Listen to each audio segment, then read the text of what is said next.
로마서 12장 1절과 2절을 우리 같이 읽어보겠습니다. 시작. 그러므로 형제들아 내가 하나님의 모든 자비하심으로 너희를 권하노니 너희 몸을 하나님이 기뻐하시는 거룩한 산 제물로 드리라. 이는 너희가 드릴 영적 예배니라. 너희는 이 세대를 본받지 말고 오직 마음을 새롭게 함으로 변화를 받아 하나님의 선하시고 기뻐하시고 온전하신 뜻이 무엇인지 분별하도록 하라. 여러분이 12시 반에 예배가 끝나면 그 다음부터는 무슨 예배가 시작되는 거예요? 삶의 예배가 시작이 되는 거예요. 근데 삶의 예배는 그냥 뭐 찬양의 가사에 많이 회자되죠. 많은 사람들이 페이스북이나 인스타에 우리가 삶의 예배를 드려야 된다 그런 말 많이 하잖아요. 삶의 예배를 굉장히 추상적으로 생각해요. 삶의 예배는 그럼 뭘까요? 삶의 예배는 내가 예배 시간에 만난 그 하나님의 선하신 뜻이 무엇인지, 기뻐하시는 뜻이 무엇인지 내가 그것을 찾아서 그 다음부터 그 주님의 말씀에 순종하는 삶을 살고 내 삶을 거룩한 산 제물로 하나님 앞에 드리는 거예요. 계속해서 우리의 삶이 주님 앞에 제물이 되는 것이지, 내가 계속해서 나의 만족과 나의 유익을 위해 살아가는 것이 아니라 주님, 그렇다면 내가 이렇게 살겠습니다 하고 주님께 나의 시간을 드리고 나의 정성을 드리고 나의 재능을 드리고 나의 물질을 드려서 그래서 주님을 위해서 살아가는 거예요. 그게 삶의 예배라는 거예요. 여러분들의 삶이, 여러분들의 예배가 단순히 이 시간에 드려지는 찬송과 또 말씀 듣기와 또 헌금하기와 기도하기와 이걸로 끝나는 것이 아니라 이제 예배가 딱 끝날 때 여러분들이 서약과 헌신이 있어야 되는 거예요. 그래서 여러분들의 삶을 계속 제물로 드릴 때 하나님께서 그것이 영적인 예배다 라고 말씀을 하시는 것입니다. 여러분들이 그런 예배자 되시기를 주님의 이름으로 축원합니다. 제가 얼마 전에 어떤 청년의 간증을 들었습니다. 이 청년은 굉장히 좋은 연예인이 될 수 있는 기회가 있었는데 제가 한번 나중에 공유하면 좋을 것 같습니다만 내가 주님의 일을 해야 된다는 이유로 좋은 기회들을 다 물리쳤어요. 아주 메이저급의 그런 기회들을 다 물리치고 주일 성수할 수 있고 또 교회 생활할 수 있고 또 선교 활동할 수 있는 것이 보장되는 아주 작은 기획사에 들어가서 좀 이름이 없는 연예인이기는 합니다. 근데 이 청년이 간증을 하는데 그 간증 중에 정말 찔리는 간증들이 너무 많았지만 그 중에 하나가 이거였어요. 그게 뭐냐면 우리가 예배 드릴 때 우리가 찬양을 드리는데 하나님께서 어느 날 마음속에 큰 찔림으로 말씀하시더래요. 뭐라고 말씀하셨냐면 사람들이 예배 시간에 고백하는 그 가사, 근데 그렇게 살지도 않을 거면서 그냥 막 고백하는 그 찬양의 가사들을 하나님이 기뻐하지 않는다라는 거예요. 그냥 아무 생각 없이 그냥 공수표 남발하듯이 그냥 거짓으로 막 쏟아붓는 그 찬양의 가사들을 하나님은 기뻐하지 않는다라는 거예요. 그러니까 오늘 우리가 찬양을 부를 때 우리의 고백이 그게 진짜 우리의 중심에서 나와서 주님 내가 정말 그렇게 살겠습니다 하는 고백이어야 주님이 그 찬양을 받으신다라는 거예요. 아까 우리가 무슨 찬양을 불렀어요? 내 마음이 확정되었으니 믿음의 눈을 들어 주님만 바라보겠습니다. 근데 우리는 아무 생각 없이 부를 수 있다는 거예요. 내 마음이 확정되었다. 근데 예배가 끝나자마자 어떤 두 개의 선택의 기로에 섰을 때 주님을 선택하지 않고 나의 유익과 나의 이익과 나의 만족을 주는 그 길을 그냥 선택을 한다라는 거예요. 전혀 주님께 확정되지 않은 그런 마음을 가지고 있으면서도 우리는 너무 쉽게 찬양을 부르는데 그렇게 찬양하지 말라는 거예요, 주님은. 그래가지고 정말 찬양 하나하나를 할 때마다 그 고백이 얼마나 무거운 것인지 깨닫게 되었다라는 그런 간증을 듣고 저도 은혜를 참 많이 받았습니다. 여러분, 우리는 살지도 않을 가사의 고백을 하는 것이 아니라 정말 그 가사 하나하나에 우리의 결단과 서약을 담을 수 있기를 주님의 이름으로 축원합니다. 진짜 그래요, 주님. 이제는 내가 예배를 선택하겠습니다. 주님, 내가 아무리 바쁘고 힘들어도 주님과 말씀을 묵상하는 시간을 포기하지 않겠습니다. 하나님, 죄가 나를 유혹해도 이제는 내가 그 죄를 물리치고 빛 대신 주님과의 교제를 내가 선택하겠습니다. 주님, 내가 순종해야 되는 상황에서 그것을 여러 가지 핑계를 가지고 물리치는 것이 아니라 내가 온전하게 순종하겠습니다. 여러분, 진짜 내 마음이 주님께 이제는 확정되어서 갈등하지 않겠습니다. 여러분, 그런 고백이 되시기를 주님의 이름으로 축원합니다. 그러니까 진짜 드리는 것이죠. 우리의 예배의 고백은 예배가 끝나고 나서도 진짜 삶의 예배로 이어지게 되는 것이죠. 어느 영국의 시골 교회에 헌금을 시간에 걷는데 그 예배 시간에 너무나 은혜 받은 한 소년이 드릴 것은 아무것도 없고 너무 가난해서 어떻게 하면 좋을까? 나는 내 삶을 드릴 거야.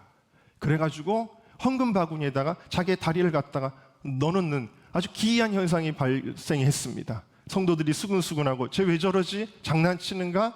그런데 여러분, 그 아이는 나중에 십몇 년이 지나서 어떻게 했냐면 의사가 되고 결국 아프리카에 선교사로 가게 돼요. 그리고 그 선교지에서 무려 40년 동안 그 선교사가 그때는 많이 없던 그 시절에 40년 동안 아프리카를 변화시키는 선교의 아버지가 됩니다.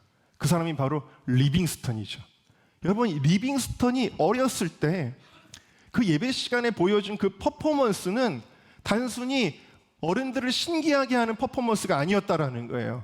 그것은 진짜 예배에서 드리는 서약과 헌신이었다라는 것입니다. 그래서 그것이 삶에서 진짜 나타났다라는 것이죠. 여러분, 우리의 진짜 예배는 바로 이와 같이 우리 자신을 드리는 것인 줄로 믿습니다. 오늘도 예배 가운데 은혜 받으면 이제는 주님 앞에 그래요 주님, 내가 이렇게 살겠습니다 하는 게 있어야 되잖아요. 그거 없이 오늘도 좋았어, 오늘도 나 예배 드렸어 하고 돌아간다면 하나님이 어찌 그 예배를 기뻐하시겠는가? 오늘 주님이 찾으시는 재물은 어떤 짐승의 재물이 아니라 호주머니에서 나오는 그 금전적인 것이 다가 아니라 여러분들의 삶이 재물이 되시기를 주님의 이름으로 축원합니다. 많은 이들이 오늘 야곱의 기도를 오해하는 경우가 있습니다. 에이, 야곱도 지금 위기가 닥치니까 자기 살겠다고 하나님 좀 무사히 돌아오게 하시면 제가 이것도 하고 저것도 하고 저것도 하겠습니다 하는 것 아니냐고 하는데, 이 원어의 의미를 보면은 그렇지가 않습니다. 오늘 말씀을 보면 하나님이 나와 함께 계셔서 내가 가는 이 길에서 나를 지키시고 먹을 것과 입을 옷을 주시어 내가 평안히 아버지 집으로 돌아오게 하시면, 그랬는데 영어로 말하면 If God will be with me, 그래서 if라는 말로 시작하잖아요. 만약에 하나님이 나 무사히 돌아오게 하신다면, 그랬단 말이에요. 자, 그러니까 이거 되게 조건적인 기도 아니냐? 결국엔 자아 추구 아니냐? 하나님을 이용해서 자기가 잘 되고자 하는 것 아니냐라고 오해하지만, 여기 if에 해당하는 히브리어는 임이라고 하는데, 이 임이라는 말은 두 가지로 쓰여요. 첫 번째로는 조건 불변사, 그러니까 만일이라는 뜻을 가지고 있습니다. 그러나 또 한 가지 어떤 뜻으로 쓰이냐면 소망 불변사라, 그래서 뭐뭐를 해주시기를 소망한다라는 뜻이에요. 만약에 조건 불변사로 해석하면 하나님이 나 사업 잘 되게 해주시면 제가 헌금할게요. 하나님 저 직장 들어가게 해주시면 제가 교사할게요. 우리가 그런 하나님과의 거래밖에 안 되잖아요. 우리가 주님을 섬기는 것이 순수하지가 않잖아요. 근데 그런 거 아니라는 거예요. 왜냐? 주님이 우리가 오늘 읽진 않았지만 15절에서 야곱에게 이렇게 약속하셨어요. 내가 너와 함께 있어 네가 어디로 가든지 너를 지키며 너를 이끌어 다 이루기까지 너를 떠나지 아니하리라. 야곱이 그래서 이 말씀을 받은 거예요. 할렐루야. 아, 하나님이 나와 함께 하시는구나, 하나님이 나를 지켜주실 거구나. 이거를 듣고 이 말씀에 의지하여 이제 뭘 고백하냐면 소망 불변사로서 하나님, 주님이 나와 함께 하시는 거군요. 자, 그러면은 주님이 나와 함께 하실 것을 저는 분명히 믿습니다. 믿으니까 뭐예요? 다시 돌아올 것도 믿는 거예요. 돌아오면 주님, 지금은 제가 이제 거기를 외삼촌 라반의 집을 향해 가지만 이제 하나님이 나를 돌아오게 하실 것이 분명합니다. 그리고 그때 나는 이곳에서, 제가 엎드려 하나님을 만났던 이곳에서 돌단을 쌓고 하나님 앞에 예배하겠습니다. 내가 주님께 10분의 1을 드리겠습니다 라고 뭐 한 거예요? 하나님 앞에 헌신하는 거예요. 지금 헌신하는 거지, 하나님 앞에 거래하는 것이 아니다. 우리가 야곱을 그렇게 형편없는 사람으로 생각해서는 안 된다라는 거예요. 그 야곱의 이 기도는 아무것도 없지만 지금 하나님 앞에 헌신을 결단하는 거예요. 이 야곱의 헌신은 무엇이었는지 우리 한번 세 가지를 좀 자세히 살펴보겠는데, 첫 번째 이거였죠. 같이 읽어보겠습니다. 시작. 여호와를 언제나 나의 하나님으로 섬기겠습니다. 당연히 하나님 여호와가 나의 하나님 아니에요? 근데 이게 뭘까요? 자, 21절 일단은 보시고 21절 보시면 여호와께서 나의 하나님이 되실 것이요, 이렇게 되어 있는데, 그러면은 하나님이 소원을 들어주면은 내 하나님이 될 것이다, 그렇지 않으면 내 하나님이 되지 못할 거예요, 난 그럼 하나님 안 섬길 거예요, 그런 뜻일까요? 야곱의 신앙의 수준이 그런 것일까요, 여러분? 그게 아니라 이건 무슨 뜻이냐면요, 이것도 역시 원어의 의미를 잘 봐야 되는데, 여기 하야라는 단어가 쓰였어요. 이것이 두 가지 뜻이 있는데, become의 뜻도 있지만 비동사의 뜻도 가지고, be의 뜻도 가지고 있어요. 그래서 하나님이 될 것입니다가 아니라 하나님은 언제나 어떤 상황에서든지 이제는 관계없이 나의 하나님이십니다를 고백하는 거예요. 할렐루야. 그러니까 내가 좋은 사람 만나서 결혼 문제가 풀리고, 우리 자식이 좋은 대학을 가고, 이런 좋은 일들이 일어날 때만 내 하나님이 아니라는 거예요. 내가 비록 병들어도, 내가 사고를 당해도, 내가 직장에서 실패하고 사업에서 실패해도 그 자리에서도 여전히 하나님은 become이 아니라 be의 하나님, 여전히 나의 하나님이십니다. 이것을 고백한 거예요. 여러분들의 신앙이 상황과 환경과 관계없이, 오늘 우리 찬양의 고백에 그것도 있었잖아요. 모든 상황 속에서도 하나님은 나의 하나님이시기 때문에 나는 주님을 예배하고 주님을 따르는 것에 변함이 있을 수 없습니다. 이것을 고백을 한 것입니다. 베델이 될 것이다 그랬어요. 이 돌은 두 가지 의미가 있습니다. 기념비를 세울 때 돌을 세우고, 또 하나는 돌은 제단으로 사용하는 것이 또 돌입니다. 그래서 하나님의 은혜를 기념하고 기억하면서 제단을 쌓을 것이다, 예배의 처소를 세울 것이다. 핵심은 예배이지요. 예배는 우리 삶의 디폴트예요. 그러니까 예배는 드릴까 말까가 아니라 무조건 드리는 것이지만, 그럼에도 불구하고 우리들의 결단 가운데 중요한 것 하나가 있어요. 그게 뭐냐면 예배에 대한 결단이에요. 할렐루야. 예배에 대한 결단은 계속 있어요. 하나님, 저 절대로 예배 빼먹지 않을게요 하고 결단하셔야 됩니다. 할렐루야. 저 예배 생활 소홀히 하지 않을게요. 예배 게을리하지 않을게요. 옛날에는 열심히 했는데 이제는 힘드니까 좀 쉴게요가 아니라, 주님 계속 리니얼하면서 예배에 대한 결단을 해야 돼. 왜? 예배가 하나님과의 연결고리니까요. 예배를 계속 결단하는 겁니다. 그래서 하나님, 내가 돌아오면 여기에 예배 드리겠습니다, 또 예배의 처소를 세우겠습니다. 그러니까 교회를 섬긴다는 것으로 우리는 확장해서 이해할 수가 있는 거예요. 하나님의 집은 오늘날 교회가 되는 것이니까 그런 것입니다. 제가 지난주 목요일에 우리 이제 한 달에 한 번씩 청년들과 워십 얼라이브 예배를 드리는데, 여러 가지로 복잡하고 좀 마음에 힘들고 막 어지럽고 영적으로 좀 그런 상태였어요. 근데 워십 얼라이브 청년 예배를 가면 제가 되게 좋은 게 있는데, 그게 뭐냐면 내가 앞에서 예배를 이끌어가는 역할이 아니고 그냥 예배자로 참석하는 거거든요. 근데 항상 경험하는 게 뭐냐면, 예배 드리고 나면은 정리가 돼요. 셋이 돼요. 그냥 이게 마치 컴퓨터를 포맷하는 것처럼 문제가 해결이 돼요. 그리고 새로운 시작이 열려요. 할렐루야. 그래서 오늘도 예배 너무 좋다, 너무 좋다는 내 만족감이 아니라 하나님의 은혜가 너무 감사하다, 그런 마음이 드는 거예요. 우리가 이 예배는 그래서 어떠한 상황에서도, 내가 지금 굉장히 어떤 기분 나쁜 일이 있든, 인간관계에 써먹한 일이 있든, 어떤 이유가 있어도 내 몸뚱아리를 여러분 예배의 자리로 질질질질 끌고 와야 될 줄로 믿습니다. 그래야지 그 사람에게 하나님의 은혜가 있는 거예요. 어떨 땐 예배 드리러 가기 싫을 때도 있을지 몰라도, 그럴 때일수록 더 내 몸뚱아리를 예배의 자리로 질질 끌고 와서 갖다 놓으면, 그러면 하나님께서 역사하신다 라는 것입니다. 남의 교회 얘기긴 하지만 형님 교회에서 얼마 전에 기도통장 운동을 또 했대요. 근데 1등, 2등, 3등 한 청년들인데, 이 청년들이 그렇다고 백수는 아니에요. 직장 생활도 하고 사역도 하는 청년들인데, 1등, 2등, 3등이 다 한 달 동안 몇 시간을 하루에 기도했냐면 1등이 3등이 15시간에서 16시간을 기도했대요. 15시간에서 16시간 기도하려면 이게 어떻게 가능하죠? 잠자는 시간을 줄여야 돼요. 제가 여러분들한테 여러분 이제부터 잠자는 시간도 줄이시고 하루에 15시간 기도하십시오라고 말씀드리는 것은 아니에요.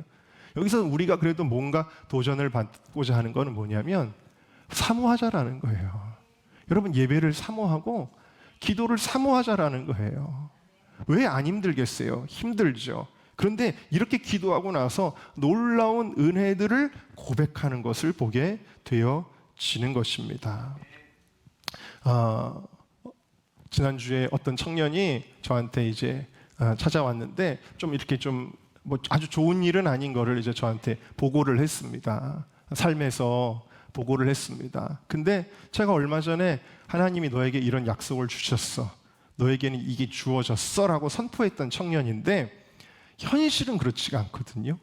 하나님이 이거 약속해 주셨는데 현실은 그렇지가 않아요. 그러면 여러분, 에이, 그거 하나님 약속 믿을 만한 게 못 되네? 그런 걸까요? 그게 뭘 의미한다 그랬죠? 제가 특세 때 한번 이거 말씀드렸는데 여러분, 예수님께서 십자가에서 우리의 모든 거를 다 담당하셨다. 우리의 모든 문제까지 담당하셨다. 근데 우리의 현실은 안 그런데 나는 여전히 괴롭고 힘들고 아픈데 그 뭐죠, 여러분? 이거를 제가 뭘로 비유를 했냐면 가나안 땅에 대해 말씀드렸죠. 하나님께서 이미 모세에게 가나안 땅을 니네 거야라고 주셨어요, 안 주셨어요? 주셨어요. 근데 현실은 가나안 땅이 지금 그들의 소유예요, 아니에요? 아니에요. 법적으로는 하나님이 주셨으니까 하나님이 온 땅의 주인이시니까 하나님이 네 거야라면 내 거가 되는 거예요. 할렐루야. 그게 약속이에요. 할렐루야. 이게 약속인데 그 약속 받았다고 그 약속을 믿었다고 바로 이루어지는 게 아니에요. 어떻게 해야 되죠? 가나안 땅을 향해 싸우러 들어가야 돼요. 여리고성이 무너지고 아이성이 무너지고 가나안의 거민들과 싸워서 그들을 물리쳐내야 그 약속이 이루어지는데 다만 어떤 싸움이에요? 우리가 이길 수 있을까? 과연? 승패를 알 수 없는 그런 싸움이 아니라 이미 이겨놓고 싸우는 거예요. 할렐루야. 왜? 약속은 분명하니까. 자, 여러분 우리는 이 싸움을 어떻게 하는 거예요? 기도로 하는 거예요. 하나님이 약속하셨어도 기도해야 이루어진다. 제가 자주 이 예를 들리지만 우리에게 또 어떤 사역자 예전에 가족들이 예수님 안 믿을 때 수련회 때 은혜를 받고 저한테 막 와서 목사님 오늘 기도하는데 하나님이 내가 너의 가정을 구원할 거라고 약속하셨어요. 막 감격하는 거예요. 그때 제가 뭐라 그랬냐면 그래 하나님이 너에게 약속해 주셨는데 너 그거 기도하지 않으면 안 이루어져. 기도하면 이루어진다. 전도하면 이루어진다. 순종할 때 이루어진다. 그리고 몇 년이 지나서 물어보니까 가족들이 신앙생활을 하고 있다라는 거예요. 할렐루야. 그러니까 제가 이렇게 얘기했어요. 아무개야, 너 그거 기도하라는 사인이야? 낙심할 거 없어? 그것 때문에 걱정할 거 없어. 이미 하나님 약속을 주셨어. 다만 기도해야 이루어지는 거야. 그러니까 이제부터는 더 기도하자. 이렇게 이야기를 했어요. 여러분 오늘 좀 결단하자라는 거예요. 어떤 결단? 하나님 저 기도하겠습니다. 저 기도가 너무 줄었어요. 아유 15시간씩 기도한다는 청년들도 있는데 하나님 제가 이만큼은 기도하겠습니다. 여러분들의 예배 가운데 이런 결단이 있다면 하나님 엄청 기뻐하실 거라는 이야기입니다. 오늘도 그래 야 누구는 그렇게 기도 많이 해서 좋겠다 하고 그냥 떠나가는 게 아니라 하나님 오늘 나의 예배 가운데 이 진짜 예배 가운데 예배와 기도에 대한 서약과 헌신이 다짐되시기를 주님의 이름으로 축원합니다. 세 번째 야곱이 결단한 내용 같이 읽어볼까요? 시작. 하나님께 11조를 드리겠습니다. 자, 22절을 같이 읽어볼게요. 시작. 하나님께서 내게 주신 모든 것에서 10분의 1을 내가 반드시 하나님께 드리겠나이다 하였더라. 자, 여기서 굉장히 중요한 표현이 나오죠. 그게 뭐냐면 하나님께서 내게 주신 모든 것. 지금까지는 이게 내 거라고 생각했거든요. 나의 인생이라고 생각했거든요. 그래서 내가 어떻게든 해보려고 아버지도 속여보고 동생도 속여보고 어머니랑 갑작해서 일을 꾸며보기도 하고 그런데 이제 하나님을 만나니까 이 예배 가운데서 무엇이 결단이 되게 되냐면 하나님 것입니다. 내 인생의 주인은 주님이십니다가 고백되는 것입니다. 그러니까 하나님을 만나면 우리의 물질관도 변하게 돼요. 물질관이 변해요. 그래서 하나님이 주신 것이구나. 역대상 29장 14절을 같이 읽어보겠습니다. 시작. 나와 나의 백성이 무엇이 간데 이처럼 즐거운 마음으로 드릴 힘이 있었나이까. 모든 것이 주께로 말미암았사오니 우리가 주의 손에서 받은 것으로 주께 드렸을 뿐이니이다. 시편 116편의 고백도 같이 읽어보겠습니다. 시작. 내게 주신 모든 은혜를 내가 여호와께 무엇으로 보답할까? 그러니까 내 손아귀에 쥐어졌어도 누구 것입니까? 하나님의 것입니다. 그러니까 11조는 뭐냐면요, 하나님의 것입니다라는 표면적인 증거예요. 내가 내 주권이 내게 있지 않고 하나님의 것입니다를 표현하는 게 11조예요. 내 것이라고 생각하는 사람은요, 그 10개 중에 겨우 하나도 하나님 앞에 드리는 게 살떨려서 못해요. 그러나 진짜 하나님을 만나는 사람의 가치관이 변하면 모든 것이 하나님의 것이구나, 너무 감사하다, 이런 고백이 되어지는 것입니다. 그래서 하나님은 야곱의 삶에 이제 주인이 되시는 거예요. 구경하셨던 하나님은 이제 야곱의 삶의 주인이 되셔서 그에게 약속하시는 거예요. 네가 어디를 가든지 함께 할 거고, 네가 하는 일마다 내가 복을 줄 거고.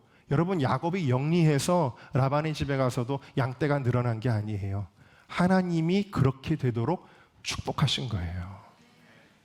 그러니까 우리의 삶에 주님이 주인 되실 때 주님은 우리의 삶에 간섭하기 시작한다.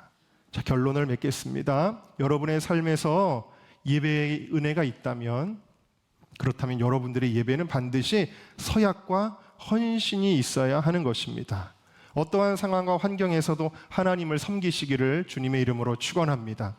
예배가 끊어지고 기도가 끊어지지 않게 여러분들의 삶에 하나님과의 만남의 시간들에 대한 결단이 있으시기를 주님의 이름으로 축원합니다.